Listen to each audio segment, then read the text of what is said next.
Pagkatapos ko mag-MC sa Euphoria nung nakaraang Sabado, ako'y nagpunta, alam nyo ba, sa favorite hangout ko sa Nanalela, Quezon City. Dun ako napadpad, walang katao-tao doon. And yo, it was so sad na may biglang pumasok sang chick. Wow, ang ganda, nakakainis, walang mintis, pati ang kutis niya.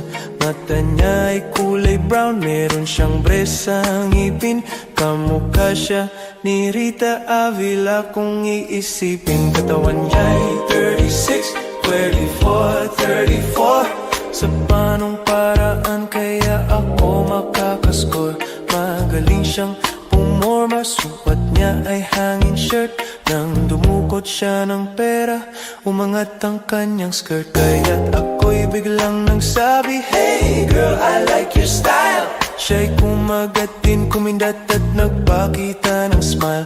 Tinanong niya ko, hey, aren't you Andrew E. of Euphoria? Sumagot siya, hi Andrew, my name is Bini Birocha. Bini Birocha, Bini Birocha.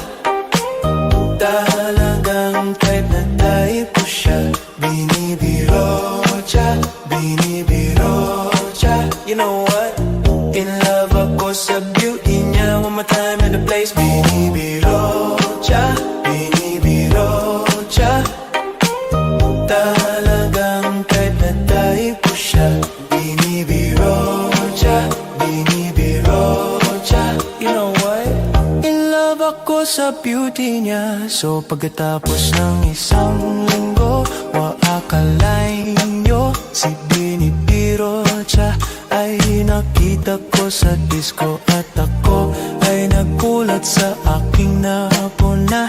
Oh my God, ang kasama niya ay lima-lima. Ang sabi ko, hi Bini, can you still remember me? Siya'y nagulat na bigla na pasigaw, Andrew E. Sumama siya sa akin, o anong sa inyo? Lumabas kami ng disco, sumakay sa kanyang pajero. Sa pajero pa lang, pinakiramdaman ko na init ng kanyang haplos ay aking damang-damawa. Ang lamig sa pajero, ngunit siya'y hot na hot. Pilit ng aking tenga, pilit niyang kinakagat. Sa tulong ng kanyang labi, ako ay kiniliti. Kinuha aking kamay, inilagay sa kanyang binti. Para bang mauubusan, siya'y nagmamadali. Pumatong siya sa akin at siya ay napangiti. Bini Birocha, Bini Birocha. Talagang danging type na type ko siya.